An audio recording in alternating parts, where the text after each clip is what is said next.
In ages past, Koreans discovered the art of combining sticky black lacquer with empty shells scattered about the seashore to create unique art objects with practical uses, lacquerware.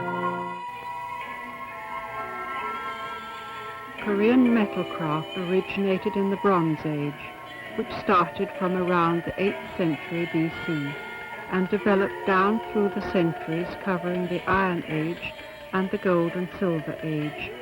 The techniques of casting, forging, alloying and inlaying developed hand in hand, producing art treasures in abundance. Here, a metalcraft specialist is inlaying the pattern with blackish copper, an alloy of copper and gold, on a silver vessel.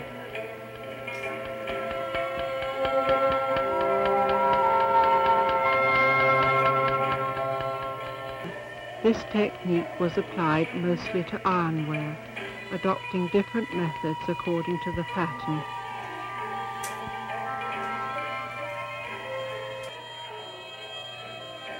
The raw material for Korean white porcelain is sticky white kaolin. Potters select a kiln site near a pine grove for fuel and where water is available.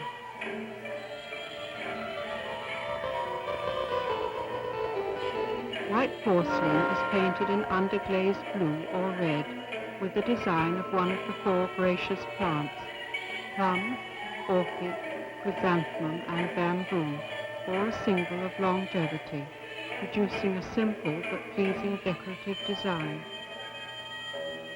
Finally, the glaze, prepared by a secret recipe, is applied.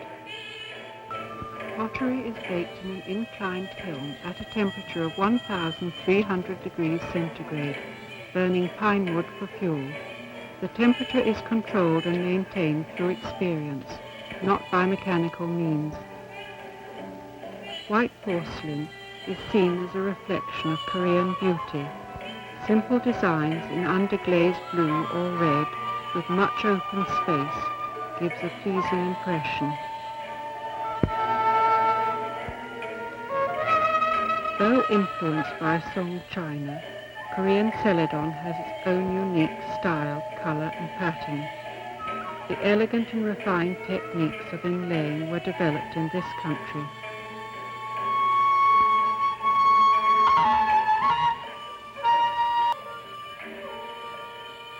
He knows that too early oxidation of the iron could destroy the celadon colour.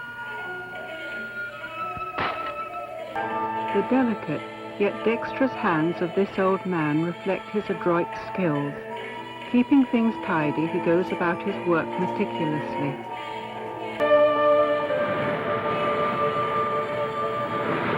He is an heir of an age-old wisdom and dexterity that create highly refined beauty out of seemingly worthless objects. Traditionally, Koreans have enriched their lives by using such artistic handicraft items as furniture or tools. Mother-of-pearl inlaid lacquerware requires lacquering, applying hemp cloth, grinding and inlaying mother-of-pearl.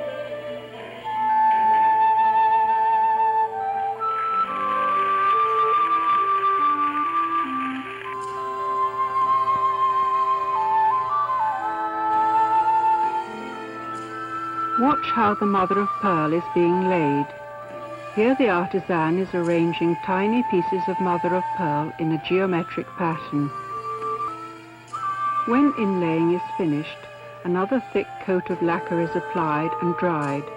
Drying takes place in a chest which maintains a relative humidity of about 70% and a temperature of over 23 degrees centigrade.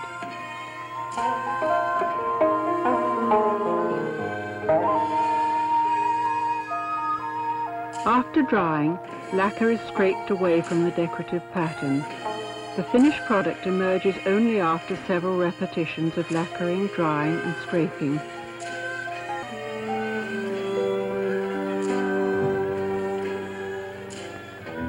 The thickness of the horn when sliced and trimmed is about 3/10 of a millimeter. Now the horn pieces are placed on the pattern and the outline of the pattern is traced. Colouring is done with the same pigment as used for Oriental painting.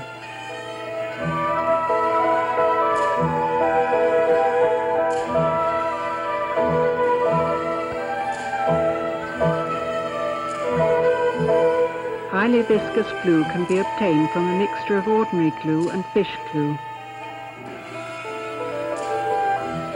Korean ancestors first tried to use the skin of turtles for decorating furniture. It was an early attempt at obtaining a transparent material. The traditional Korean top hat is another product of bamboo handicraft. The stiff yet pliant visor is woven with bamboo bark. The material used in this case is not the bamboo bark itself.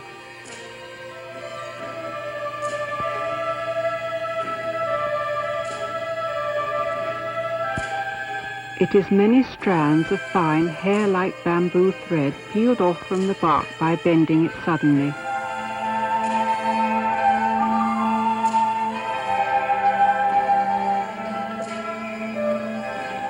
Each piece of bamboo thread is smoothed down, a round warp is made out of it, and it is woven into the visor with the woof.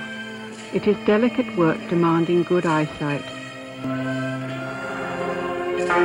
Now lacquer is applied on the woven visor, and silk thread is laid on top of each bamboo thread. A well-made visor still has meshes even after the application of silk thread.